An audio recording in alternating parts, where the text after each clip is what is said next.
A biting wind whistled through the dusty main street of Cheyenne, Wyoming, as Ruby Hathaway stepped off the stagecoach. Clutching a small valise, she felt every stare bearing down on her, from the young ranch hands gawking at her generous figure to the older matrons, sneering at the worn edges of her simple bonnet. There was no warm welcome for a mail-order bride no one had asked for. But beneath that quiet desperation that lingered in her gaze, a certain flicker of determination refused to die. Far beyond the ridicule high up in the snow-capped mountains lurked a rugged frontiersman, an unexpected ally, whose own destiny hung on meeting the woman everyone else had already dismissed. Ruby Hathaway had spent 5 miserable days on a jolting stagecoach from her hometown of Portsmouth, New Hampshire, to the bustling frontier settlement of Cheyenne in the Wyoming Territory. Every bone in her body protested the grueling ride, and her nerves were frayed by her uncertain future. She had answered a mail-order bride advertisement that promised stability, warmth, and a chance to escape the unyielding judgments of those who mocked her figure back east. The letter had come from a rancher named Harold Beckett. It was short and almost painfully direct. Wanted wife with strong constitution and willingness to work. Must endure the hardships of frontier life. Will provide home and companionship. Please reply, post haste. Desperate for a new beginning. Ruby had taken a chance. She had no family to speak of. Her parents died in a tenement fire years before, and her only living relative, a distant cousin, offered her neither solace nor a welcome home. When Harold's letter arrived, hope blossomed in her heart like spring buds after a harsh winter. Yet sitting in the stagecoach with the final stop just behind her, the reality of the place struck with an unforgiving clarity. Cheyenne in the 1870s was a rough, tumbleweed-strewn town, quickly expanding because of the newly laid Union Pacific Railroad that passed nearby. Real name, real steel rails. Real travel, this was the frontier. Not some romantic notion. Her heart lurched with equal parts excitement and trepidation. Gathering her skirts and her courage, Ruby clutched the handle of her valise and stepped from the coach onto the dirt-packed street. The first thing she noticed was the dryness of the air. It seemed to crackle with energy charged by the endless possibilities of the West. The second thing she noticed was the way people looked at her. Ruby was not slight, nor was she what polite society would call comely. She was what some more charitable folk might call voluptuous, but most especially the snickering types would say she was large. It had always been a source of ridicule. On the eastern seaboard, she'd faced the cruelties of suitors who thought her figure was more comedic than appealing. Yet for all the heartbreak, she was made of sterner stuff. She had spirit kindness and an unbreakable spine qualities that set her apart in ways more profound than mere aesthetics. The dusty street burned under the noon sun. But Ruby stood tall. She scanned the crowd for Harold Beckett, the man who'd sent for her. But he was nowhere in sight. Hours passed, and still no one came to claim her. Ruby waited outside the modest stage station. Her nerves wound themselves tighter with every tick of the clock. Concerned the station master, a wiry man named Seth, finally ambled over. "Miss, you're expecting someone?" he asked, squinting in the bright sunlight. His weathered face held a kind expression that suggested he'd seen his share of hopeful souls abandoned in a new land. "Yes, sir," Ruby replied, shifting her weight anxiously from one foot to the other. "He was to meet me here. His name is Harold Beckett. He operates a ranch just outside of Cheyenne." Seth scratched at the stubble on his chin. "Don't know a Harold Beckett, but I can ask around. Maybe he got held up. Cheyenne's big, and if he's coming by wagon, it might take time." Ruby nodded gratefully, though a cold dread twisted in her stomach. What if Harold decided he didn't want her after all? Maybe he caught a glimpse of her from afar and fled, appalled by her large hips and broad shoulders. That fear gnawed at her. As evening fell, the passers-by became fewer and fewer, and the warm glow of lanterns in the saloons and general stores illuminated the street. Exhausted and dispirited, Ruby asked the station master if there was a boarding house or hotel where she could spend the night. "Sure is," said Seth, pointing down the main street. "Wilma's boarding house a couple blocks down. Room might set you back a bit, but it's clean, and Wilma keeps the rowdy patrons in line." Ruby mustered a small, polite smile, thanked Seth for his help, and headed off. Each step through the swirling dust felt heavier than the last. As she approached the boarding house, she wondered if fate had doomed her to a life of disappointment. Wilma's boarding house was a squat, weathered building with a sign that read, "Beds and Meals, Respectable Lodging in Peeling Paint." Inside, the smell of freshly baked bread warred with the odor of boiled cabbage. A large woman in a calico dress strode up to greet Ruby with an air of hushed efficiency. "Evening," said Wilma. "You looking for a room?" "I am." Ruby answered quietly, setting down her valise. My fiancé didn't meet me. I don't know what happened." She tried to keep the tremor from her voice, but exhaustion and uncertainty made her vulnerable. Wilma's eyes flickered sympathetically. "Sorry to hear that. I've seen it before, sad to say. Men put out them advertise, then get cold feet or find a different girl they fancy more." Ruby winced at the implication, but kept her composure. "Yes, well, perhaps there's an explanation. I only need a night or two until I figure out what happened." "Nothing wrong with that," Wilma replied, leading Ruby to a small, tidy room at the end of the second-floor corridor. $1 a night breakfast included. "Will that suit you?" Ruby was grateful the price wasn't higher. She nodded, handing over what little money she had. Wilma gave a quick smile, showed her how to lock the door from inside, and then withdrew, leaving Ruby alone with her thoughts. Tired though she was, the humiliation of being abandoned gnawed at her. She feared news of her predicament would spread through town. The townsfolk tittering about the big mail-order bride left at the stage station. She tried to hold back tears, but a few escaped down her cheeks. There, in that cramped room, Ruby prayed for strength. She prayed that tomorrow she would find Harold, or at least discover the truth, because the only thing worse than heartbreak was the gnawing uncertainty of not knowing whether she had a future at all. Morning dawned in a blaze of golden light, but Ruby hardly noticed as she made her way down the steps. Her eyes ringed with weariness.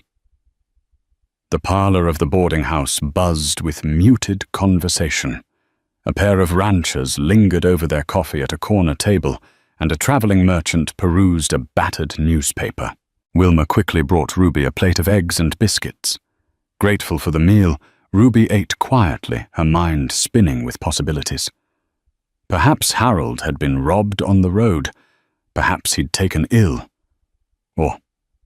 And this possibility cut her like a knife. Perhaps he simply no longer wanted her. After breakfast, she set out through the dusty streets, determined to find answers. She visited the mercantile, the smithy, even the saloon, any place where a rancher might do business. But each time she asked for Harold Beckett, she was met with a blank stare or a dismissive shrug. Around midday, she finally found someone who claimed to know of him. A clerk at the local feed store snapped his fingers in recognition. "Oh, Harold Beckett," he said. "Reckon he's that fella who had a small spread to the north. Came by once or twice for supplies. Don't recall seeing him for near 2 months, though. Heard he was looking to sell his property." "Sell?" Ruby echoed, her heart dropping. Do you know if he actually did? The clerk shrugged. Might have. Last time I saw him, he was talking to a big cattle baron from Colorado, a man by the name of Farnsworth. Harold looked set on leaving these parts. Could be he's halfway across the country by now. Ruby's vision swam as panic tightened her chest. Why then had Harold written her? Could he have changed his mind and not bothered to inform her? Had he made arrangements for her lodging or expected her to fend for herself? A group of rugged men in work clothes drifted closer, half listening. One of them, a square-jawed ranch hand, remarked under his breath, Poor woman. Betty took one look at her and fled. Snickers followed. Ruby's cheeks burned as she turned away. She refused to burst into tears in front of them. Summoning all the dignity she had left, she exited the feed store, ignoring the second round of snickers that trailed her. Little did she know that this very moment, this public, humiliating moment, would soon be the turning point of her fate. And it would involve a mysterious man from the high mountains who had been passing through town that day, overhearing whispers of her predicament. His name was Sawyer McAllister, a solitary trapper and guide known to the locals as a man who rarely came down from his mountain cabin. Tall, broad-shouldered, and bearing the perpetual look of a wolf eyeing civilization with wariness, Sawyer was the type of man who at first glance drew both intrigue and caution from townsfolk. Sawyer had come to Cheyenne to resupply. He seldom lingered in saloons or took part in idle conversation. Instead, he slipped in and out of the general store, then headed back up to the wilderness he called home. But on this particular day, fate intervened. As he walked along the boardwalk outside the feed store, arms laden with sacks of flour and other provisions, he caught a fleeting glimpse of Ruby's tear-streaked face as she hurried away. The humiliating jokes and cruel remarks of the ranch hands drifted through the open doorway, making it all too obvious what had happened. Something about her stricken expression pierced Sawyer's armor. Perhaps it was her proud posture, her attempt to maintain dignity while the town pitied and mocked her. He had been the object of whispers himself, labeled as an oddity for choosing solitude over the bustle of society. People ridiculed what they didn't understand, or what did not fit neatly into their narrow definitions of beauty or worth. He watched her disappear around a corner, and a silent pang of protectiveness stirred in his gut. It was a feeling he recognized from years of defending injured animals in the wild. Instinct told him to leave it be.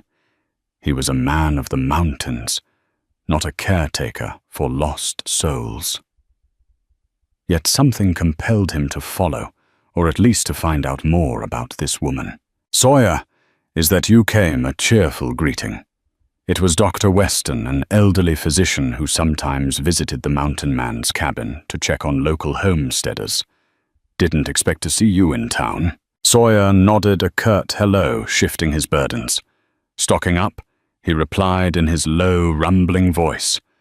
Heard something about a mail-order bride being left high and dry. Dr. Weston's bushy eyebrows rose. Yes, that unfortunate business. Poor woman's been wandering around asking after her fiancé. Rumor has it he sold his ranch and lit out for parts unknown. The people here have been less than kind. A flicker of anger crossed Sawyer's features. She has no one, the doctor sighed. None that I've heard of. She's holed up in Wilma's boarding house. You can find her there if you've got a mind to. Sawyer just grunted in acknowledgement before turning on his heel and heading up the street. The good doctor stared after him, guessing that something had lit a fuse in the solitary mountain man. Sawyer's footsteps were heavy on the warped floorboards of Wilma's boarding house porch. The midday sun glared overhead, dust swirling around his boots with every step. He set his supplies down near a wooden bench, took off his battered hat, and ran a hand through his dark hair. He was not a man used to making social calls. Inside the parlor was modest but clean, with lace curtains filtering sunlight. Wilma looked up from behind the front desk with curiosity. She recognized Sawyer by reputation, though she rarely saw him in person. "Mr. McAllister, can I help you?" she asked, her tone polite but guarded. "Looking for the lady who came in yesterday," he said, his voice resonant. "Name's Ruby Hathaway." Wilma's brow furrowed in mild concern. "Why do you ask?" He shrugged, a bit awkward. "Heard she's in a bad spot. Figured she might need some assistance." Wilma's expression softened. "Poor dear sure does. But she's proud, that one. Doesn't want charity. She's in the parlor right now." Wilma glanced toward a door down the hall. "But I have to warn you, she's been upset all morning." Sawyer nodded his thanks and stepped quietly down the corridor. He paused at the threshold of the parlor, where he saw Ruby, seated on a worn floral sofa, her face in her hands. Her shoulders trembled slightly. A delicate whimper escaped her throat, proof of tears that she was trying and failing to suppress. He cleared his throat softly, so as not to startle her. "Ma'am," he said, his deep voice reverberating in the small room. Ruby glanced up, eyes red-rimmed, cheeks flushed. Instantly she straightened her posture, as though expecting another stranger to belittle her. Her eyes flickered with confusion at the sight of this tall, broad-shouldered figure looming in the doorway. May I help you?" she asked, voice wavering. Sawyer removed his hat and held it in front of him, a gesture of respect. "Name's Sawyer McAllister. I heard about your predicament and thought I'd see if there's anything I can do." She regarded him warily. "You heard about me. The entire town has, it seems." "Yes, ma'am," he said simply. "Small place gossip travels quick." Ruby's face tightened. Shame burned anew. She folded her hands in her lap, struggling to maintain composure. "I appreciate your concern, Mr. McAllister, but I hardly know you." Sawyer looked uncomfortable. Interpersonal niceties were not his strong suit. "I don't mean to pry," he said, "but I know what it's like to be alone out here, with no one to turn to. You got a place to stay beyond this boarding house?" "Any money." Her silence was answer enough. She had precious little coin left, certainly not enough to remain at the boarding house indefinitely. "Let me help," he offered. "I'm not looking for a wife," he quickly clarified.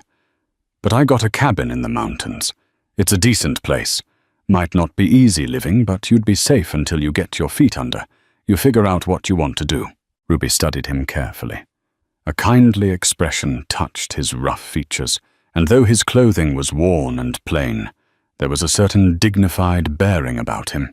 He didn't strike her as a man who offered help lightly, yet the notion of going off with a stranger to a remote cabin was terrifying. She had endured enough heartbreak and disappointment to know how dangerous it could be to trust blindly. "Why would you do this for me?" "Mr. McAllister?" she asked softly. He hesitated, searching for the right words. "I was raised to offer a hand when folks are in trouble," he finally said. "You seem like you're in trouble, and you don't deserve to be stranded here, mocked by the likes of them men at the feed store. You can take time to think it over." Ruby looked down at her clasped hands. The offer was both tempting and frightening. But was there truly a better alternative? If Harold Beckett had indeed left, and she was alone, her options were painfully limited. "May I have some time to consider?" Sawyer nodded. "Of course. I'll be leaving town tomorrow. You can find me at the livery stable in the morning if you decide to come." With that, he gently placed his hat back on his head, gave a polite tip of the brim, and withdrew from the room, leaving Ruby both shaken and intrigued by the mountain man's unexpected kindness. That night, Ruby hardly slept. Doubt waged a fierce battle in her mind, but so did desperation. In the morning, after a sparse breakfast, she stood by the window of her small boarding house room, staring at the lively street below. The clatter of wagons and horses reached her ears, along with the sharp calls of merchants and the low roar of travelers in search of fortune. Ruby had precious few coins left. She could remain at Wilmer's for perhaps another day or two, but that would solve nothing. She'd be forced to find work, and the only options for an unwed, penniless woman in a rough frontier town were limited and often perilous. Then there was Sawyer McAllister. He didn't strike her as a saint, but neither did he seem the type to exploit a vulnerable woman. He was quiet, straightforward, almost brusque, but there had been genuine concern in his eyes when he spoke to her. The memory of the ranch hands laughing of the clerk in the feed store, shrugging dismissively, burned fresh in her mind. She had endured a lifetime of mockery for her figure and her perceived lack of beauty, but for once it would be a relief to be around someone who viewed her as a person in need, not a punchline. Steeling her resolve, she gathered her belongings and paid Wilmer for one more night's lodging. Then she left a note of thanks on her bed. Taking a deep breath of the crisp morning air, she made her way to the livery stable. When she arrived, Sawyer was at the stable's entrance, loading provisions onto the back of his sturdy mule. He looked up as she approached, giving a terse nod. "Mornin', Miss Hathaway. Mr. McAllister," she greeted, noticing the speckling of grey in his otherwise black hair. The faint lines etched around his eyes which suggested a life lived in harsh conditions. He met her gaze, perhaps searching for any hint of second thoughts. "You sure about this?" he asked quietly. She swallowed. "Yes. If you're still offering me safe haven." "I am," he confirmed. Then he pointed to a roan mare saddled nearby. "I borrowed a horse from the stable for you. Don't worry, it's a gentle one." Ruby eyed the mare, exhaling slowly.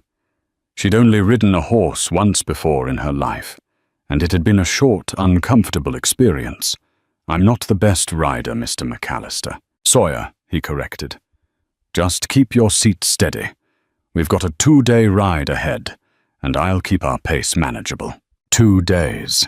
That revelation jostled her nerves. She imagined the vast, untamed wilderness, the potential dangers, but she squared her shoulders and reminded herself she had already braved the stagecoach and this unwelcoming town. Together they set out, leaving the dusty streets of Cheyenne behind. As the day wore on, they passed rolling plains dotted with sagebrush, gradually climbing into higher elevations. The sky overhead was a clear, intense blue, the wind carrying scents of pine and wild grasses. Conversation between them was sparse, punctuated by the steady clop of hooves. Yet Ruby felt a strange sense of relief, as though every step she took led her further from the shame of being abandoned and ridiculed. They made camp that night near a clear-running creek. Ruby helped gather firewood and prepared a simple meal of beans and salted pork. Though unused to the chores of wilderness life, she worked diligently, determined not to be dead weight. "Why do you live so far out of town?" she asked as they sat by the campfire. Sawyer shrugged. "I like the solitude. Too many folks in one place, they start judging each other for no good reason. Up in the mountains, it's just you and the land. Makes a man honest." Ruby understood the appeal given how relentless people could be in their judgments. She found herself feeling unexpectedly safe with Sawyer, even with the wilderness around them. That night, she slept under the open sky for the first time in her life, lulled by the hush of wind through pine boughs. Early the next afternoon, they finally reached Sawyer's cabin, nestled in a sheltered valley, flanked by towering pines and rugged peaks. It was simple, a single-story log structure with a stone chimney, a small corral for livestock, and a storage shed for pelts and supplies. But it was also peaceful, surrounded by wildflowers and pine trees that swayed gently in the breeze. Ruby gazed around, her heart fluttering with both awe and trepidation. This was nothing like the crowded lanes of Portsmouth or the bustling streets of Cheyenne. This was nature in its purest form. "It's beautiful," she breathed, surprising herself with how sincerely she meant it. Sawyer dismounted, gave a curt nod. "It's home," he said. "Inside's not fancy, but it's got a bed in the spare room. You can have that. I'll bunk in the loft." As he helped her down from her horse, their eyes met. A subtle blush spread across her cheeks, but he seemed not to notice. She wondered why a man as strong and steady as Sawyer had never taken a wife or tried to settle down, perhaps the same reason that others had judged her on sight. Sometimes people just didn't see the worth beneath the surface. They led the horses to the corral unsaddled and rubbed them down. That evening, Ruby did her best to cook a hearty stew from the provisions Sawyer had, and though it was a modest meal, the flavor and warmth comforted them both after the arduous journey. As they settled in the snug glow of firelight within the cabin, Ruby felt an unexpected sense of contentment. She still had no idea what her future held, but at least for the moment, she had a roof over her head and a sense of dignity that she had not felt in Cheyenne. In the weeks that followed, Ruby settled into a routine with Sawyer's gentle but gruff guidance. She rose early to help with chores, hauling water from the creek, feeding the mule and the horse, learning how to patch clothing and prepare simple meals. She quickly discovered that frontier life was far harsher than any labor she'd done back east. The physical demands, however, gave her a sense of purpose. For so long she had felt inadequate, ridiculed for her size. But here her sturdy build became an asset. She found she could lug heavy buckets without complaint and chop firewood without collapsing in exhaustion. Sawyer, on his part, was impressed, though he was sparing with praise. He also showed her how to handle a rifle. "You need to know how to protect yourself," he said, handing her the weapon with careful instruction on how to load, aim, and fire. Their first practice session left her ears ringing and her nerves frayed, but she persevered. Though still reserved, Sawyer began to open up in small ways. He told her about his childhood in Virginia, how he'd run away from an abusive father at age 14 and found his way west, learning to trap and guide in the Rockies. He confessed that he avoided towns because he'd never quite fit in. "I prefer open sky," he said simply, as though that summed up all the complexities of his life. Ruby, in turn, shared her own past, her parents' tragic death, her ill-fated attempt at being a mail-order bride, and the humiliations that had plagued her. Talking to him felt oddly natural, even comforting. He listened without judgment, his dark eyes steady and thoughtful, and slowly, something fragile yet potent began to take root between them, a mutual respect, perhaps even a sense of belonging. Neither dared to name it, but it lingered in the cabin's hushed evenings as they sat by the fire, forging an unspoken bond. Weeks bled into months, and as winter approached, Ruby found herself better prepared for the cold mountain climate. She had learned to mend worn blankets, can vegetables for the long freeze, and even assist Sawyer in salting meat from his hunts. The once foreign tasks now felt routine, offering her a sense of accomplishment. But life in the mountains was not without peril. Storms rolled in with little warning, bringing blizzards that howled through the pines. One particularly fierce storm trapped them indoors for days. Huddled inside, they stoked the fire and rationed their food carefully, each mindful that winter could be unforgiving. During these confined days, Ruby noticed Sawyer's lingering stares, something almost tender in the way he'd watch her read or sew by the firelight. She tried to ignore the flutter in her heart, reminding herself they were merely survival companions. He had said he wasn't looking for a wife, and what had she to offer him anyway? She was still the woman who had been mocked and abandoned.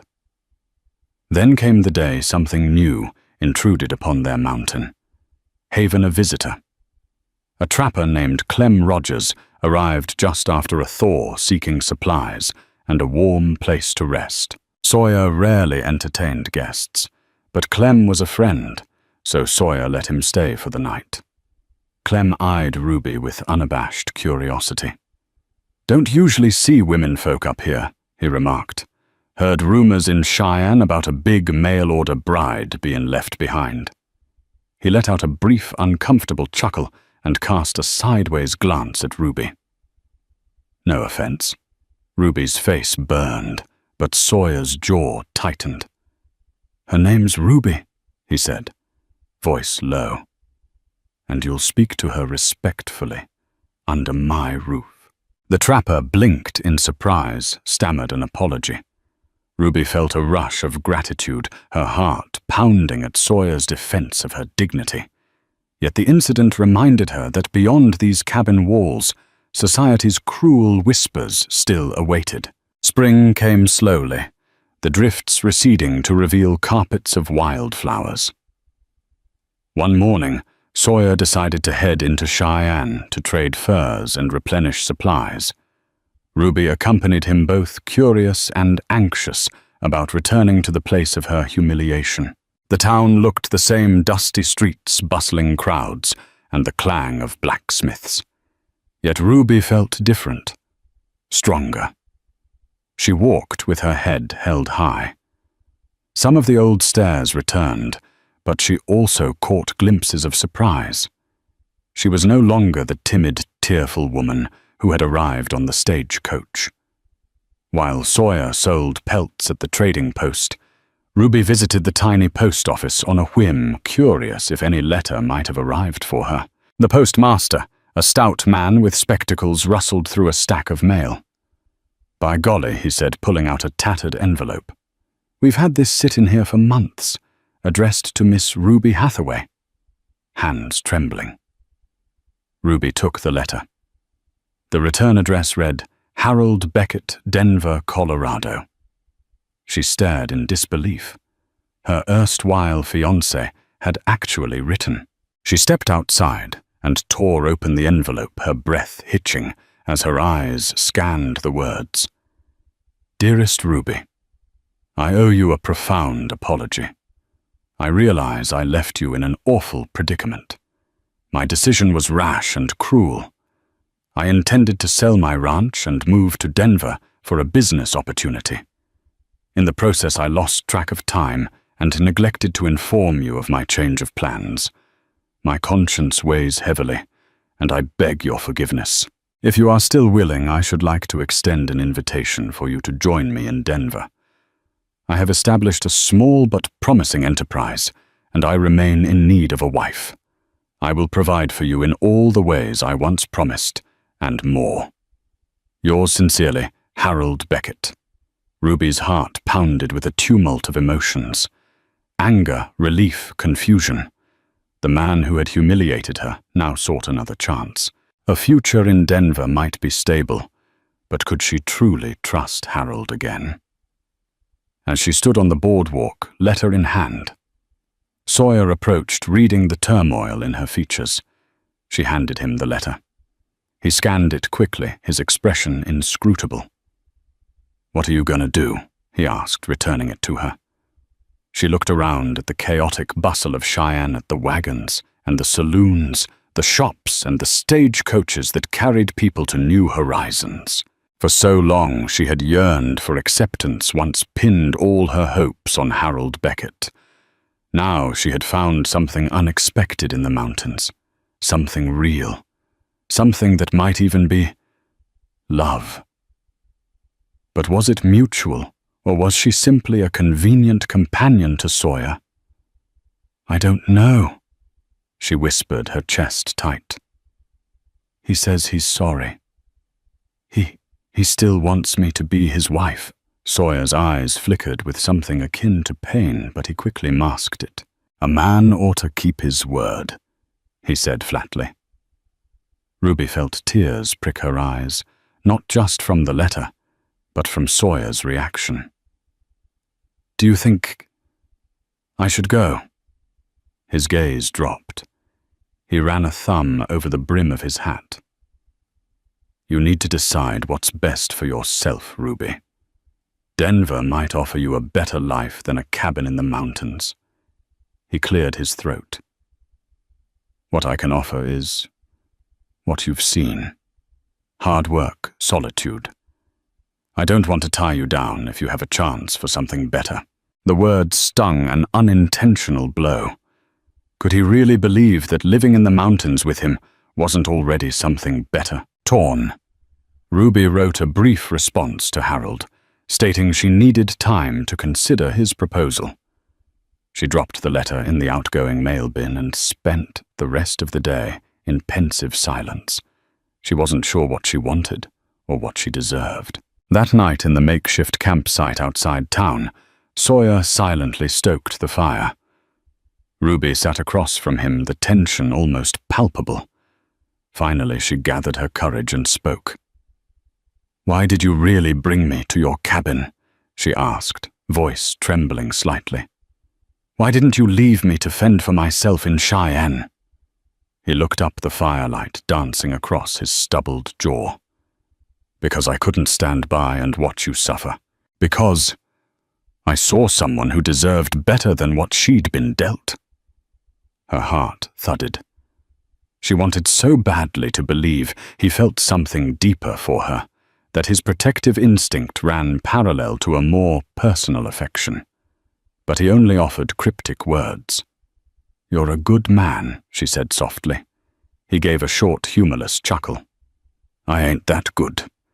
And you deserve more than just a crust of bread in a lonely cabin. You deserve acceptance, a community. Maybe even fancy dresses and big parlors, if that's what you want."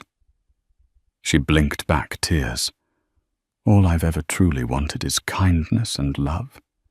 Out here, I've found more of that in months than I ever did in years back east." Sawyer held her gaze, and for a moment she thought he might reach for her hand or utter words of longing. But he remained silent, trapped in his own reservations. The following weeks brought an unexpected development. A wave of sickness spread through the region, sparing neither townspeople nor those in remote homesteads. Dr. Weston visited the mountain cabin to warn Sawyer and Ruby that a dangerous fever was circulating. The sickness struck Sawyer first late one evening. He collapsed outside while chopping wood, drenched in sweat and delirious with fever. Panicked Ruby half carried, half dragged him into the cabin. She stoked the fire and brewed every herbal remedy she knew, applying cool compresses to his burning forehead. His condition deteriorated rapidly. He trembled violently, muttering incoherently. Desperate for aid, Ruby saddled the horse at dawn, riding through rough terrain to find Dr. Weston. The journey nearly exhausted her, but her determination overrode any thought of personal discomfort. She found the doctor just as he was departing Cheyenne for another patient. Together they raced back to the cabin, where Dr. Weston administered what limited medicine he had. The old physician didn't sugarcoat the situation.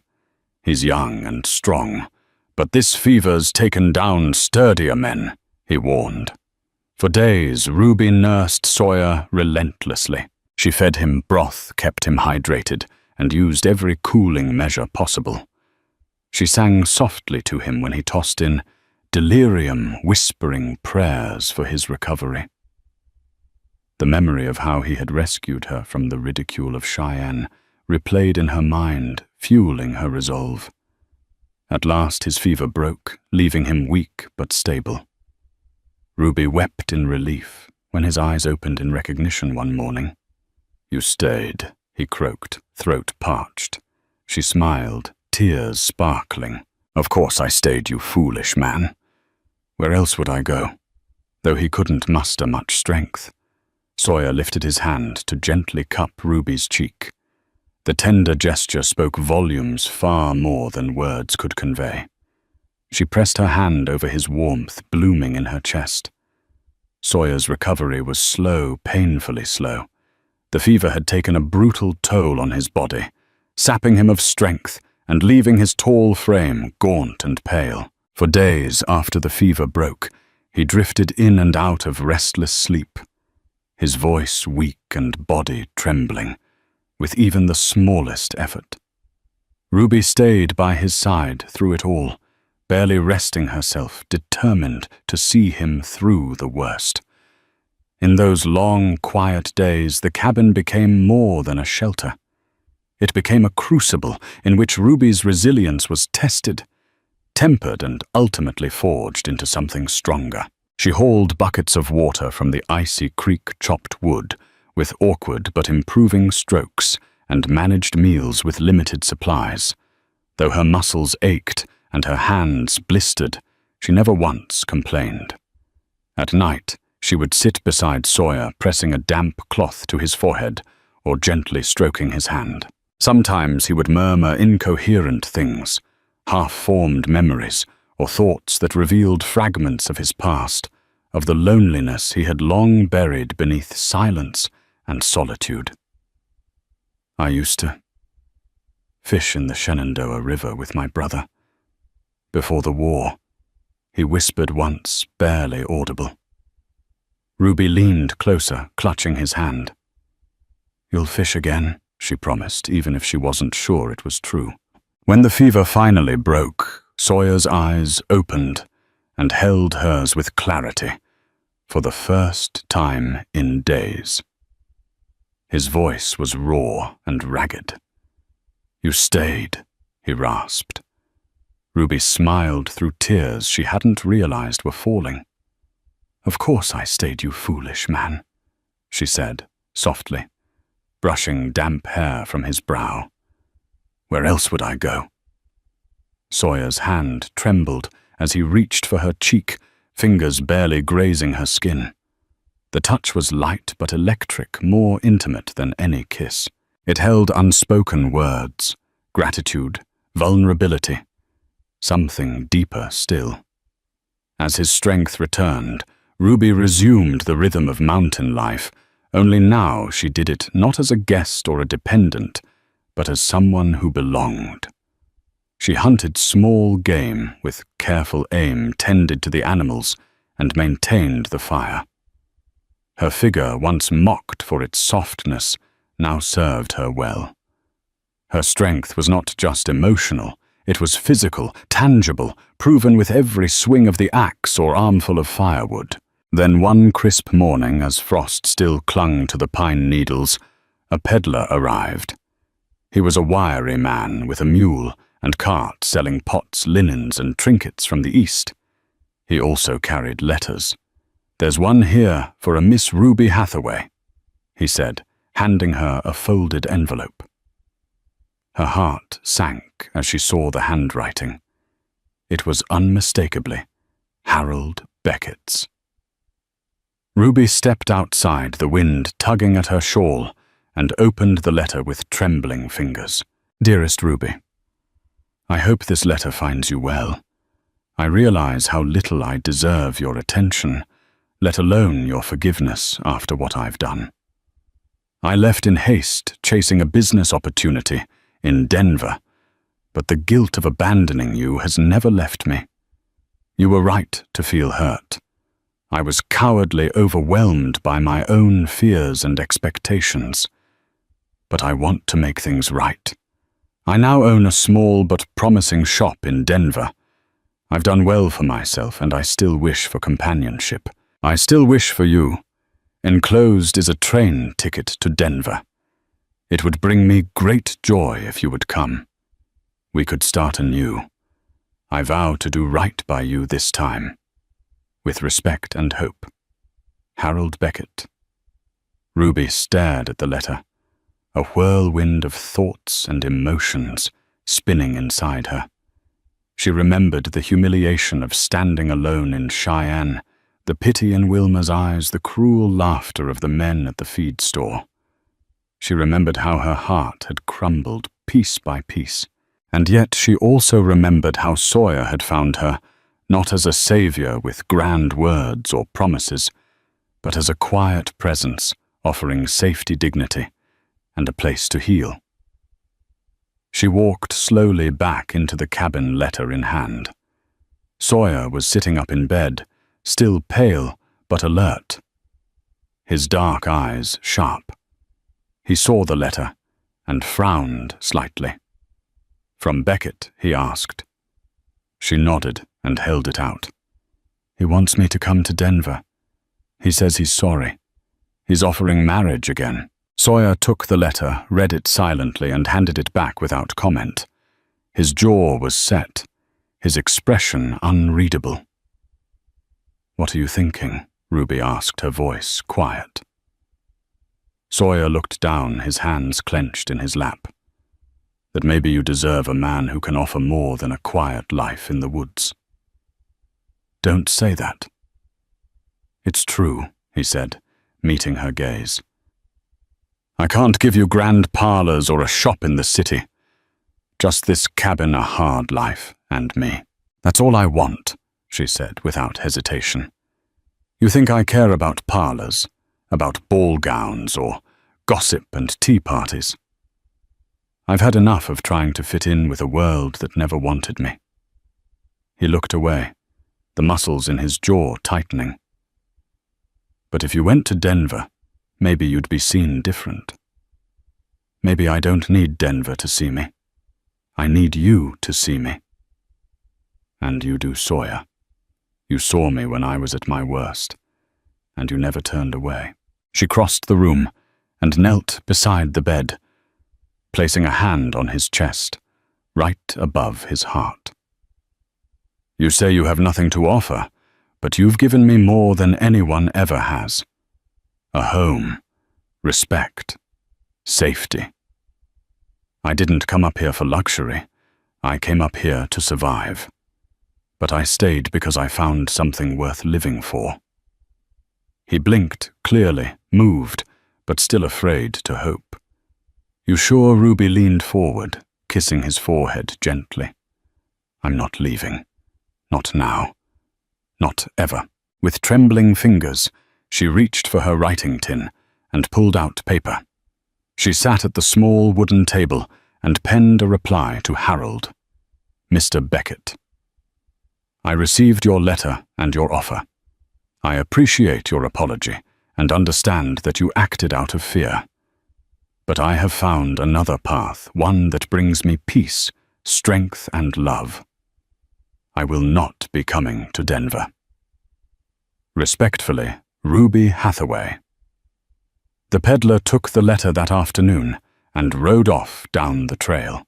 Ruby stood beside Sawyer in the doorway, their fingers intertwined. "Feels like the end of something," he murmured. "No," she said, squeezing his hand. "Feels like the beginning." Sawyer's recovery marked a turning point. One crisp morning, he insisted on joining Ruby outside, leaning on her for support as they walked amid the pines. He paused by a small grove overlooking a valley where wildflowers danced in the breeze. Taking Ruby's hands in his, he met her eyes. "I never planned on taking a wife," he admitted, voice thick with emotion. "Never thought I was fit for it. But living with you these past months, seeing your strength and kindness, I don't want a life without you, Ruby." Tears blurred her vision, and she squeezed his hands. "Are you asking?" he exhaled shakily. "If you'd be my wife. I ain't got a ring or fancy words. I can't promise you comfort or an easy existence. All I can promise is that I'll do my damnedest to protect you, cherish you, and never let anyone mock or belittle you again." She let out a choked laugh, tears of joy rolling down her cheeks. "That's the most beautiful proposal I've ever heard. And so with no congregation, no priest on hand, and only the wind as witness." They spoke quiet vows to each other. Vows that had been forged through adversity, respect, and a love that had grown in the silence of winter nights. Later, Dr. Weston, on one of his visits, would marry them officially, beneath that same pine canopy using a well-worn Bible. But in their hearts, they were already bound that day by the wildflowers. Sometime later, Sawyer and Ruby decided to formalize their union in the eyes of the territorial courts. After all, certain legalities required a recognized marriage. Thus, they made another journey down to Cheyenne. This time, Ruby rode with pride, her posture straight, wearing a simple yet flattering dress she had sewn herself. As they entered town, she noticed how onlookers stared, but she refused to shrink beneath their gaze. The local judge was a stoic man who rarely let emotion slip, but even he smiled at the sight of the unconventional couple. After signing the paperwork, Sawyer gave Ruby a gentle kiss on her brow, and they left the small courthouse hand in hand. A few curious passers-by recognized Ruby from the fiasco months before. Some were openly astonished at her transformation from the derided mail-order bride to a woman brimming with quiet confidence. Word spread quickly about Sawyer McAllister's marriage. Even the men at the feed store, who once snickered at Ruby's expense, eyed her with a hint of respect, for they knew Sawyer's reputation as a man to be reckoned with. One man, the same ranch hand who had made a snide remark before, approached them timidly. "Ma'am, I just wanted to say I'm sorry for what I said when you first arrived. I was wrong." He offered a clumsy bow. Ruby could have easily rebuked him. Instead, she nodded graciously. "We all say things we regret. I appreciate your apology." And that was another sign of her growth. She realized that she no longer craved their approval. She had found acceptance within herself and in Sawyer's unwavering devotion. Just as they were preparing to leave Cheyenne, fate dealt one more surprising card. Ruby and Sawyer were approaching the stage station to check if any mail had arrived for them when they spied a familiar face stepping off a coach. Harold Beckett. He stood there wide-eyed, clutching a leather valise, scanning the crowd as though searching for someone. Then his gaze landed on Ruby. Shock rippled across his features. Ruby's heart hammered, but she remained composed. With Sawyer by her side, she approached Harold, who stared at her in disbelief. "Ruby, I hardly recognized you." Indeed, the months of rugged living had honed her physique, and her confidence shone in her eyes. She wasn't the timid, unsure woman he had once taken for granted. "Harold," she said politely, stepping forward. "I got your letters." "I know," he replied, voice halting. "I came here hoping you'd changed your mind." He eyed Sawyer warily, noting the protective way he stood close to Ruby. "But it appears I'm too late." "I'm Sawyer McAllister," came the low, firm introduction. "Ruby's husband." Harold paled. You're married." Ruby nodded, gentle, yet resolute. "I am." "You came too late, Harold. I'm not the same woman who arrived here all those months ago. I found a life where I'm valued." He swallowed his gaze, flicking over her regret etched on his face. "I see," he managed. "I know I can never truly make up for what I did to you. But you must believe me. I do regret it." Ruby paused, remembering the hurt and humiliation. But she also recalled how that pain led her to the mountains to Sawyer, and ultimately to finding her true self. "I believe you," she said quietly, "and I forgive you." Harold's shoulders slumped, relief and sorrow mingling in his eyes. He offered a sad smile. "Thank you, Ruby. I wish you happiness." With that, they parted ways, Harold heading off in search of new prospects, and Ruby returning to the mountains with the man who had shown her acceptance and love when she needed it most. Life in the mountains was never easy. Each year brought new challenges. Harsh winters, unpredictable hunts, and the constant struggle to maintain their homestead.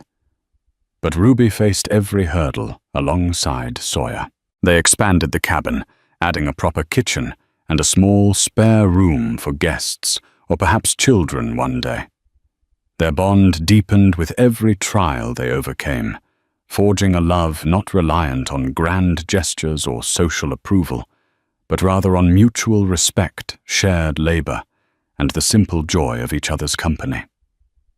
Ruby, once ridiculed for her body, discovered that her strength was a blessing. Her arms, capable of hauling water and splitting logs, were the same arms that embraced Sawyer each night, offering solace and warmth. And Sawyer, the solitary mountain man, realized that loving someone did not diminish his independence. Rather, it enriched his life beyond measure. In the end, their story spread quietly through the territory as an example of unexpected love blossoming in the unlikeliest of places. Some folks shook their heads, unable to comprehend how a mail-order bride, jilted at the stagecoach, found happiness in the arms of a rough-hewn trapper. Others saw it as proof that the frontier was a place where misfits and dreamers could carve out a destiny all their own. And so the woman once mocked for her body became the heart of a mountain home, a home built on acceptance, tenacity, and a devotion that the clamor of society had never managed to extinguish. Thank you for joining us on this emotional journey into the wild heart of the American frontier. Ruby's resilience and Sawyer's steadfast devotion remind us that genuine love, no matter how unexpected, can forge an unbreakable bond. In a world that often judges based on appearance and superficial standards, their story celebrates true beauty, born of character, kindness, and unwavering loyalty. If you found inspiration in Ruby's courage and Sawyer's quiet strength, please consider showing your support. Like this video to let us know you enjoyed the tale, share it with friends who appreciate a heart-warming Wild West romance, and subscribe to our channel so you won't miss out on more immersive stories filled with drama triumph and a dash of destiny. Saddle up for the next adventure. And may you too find the steadfast love that recognizes your worth, just as Ruby did in the mountains.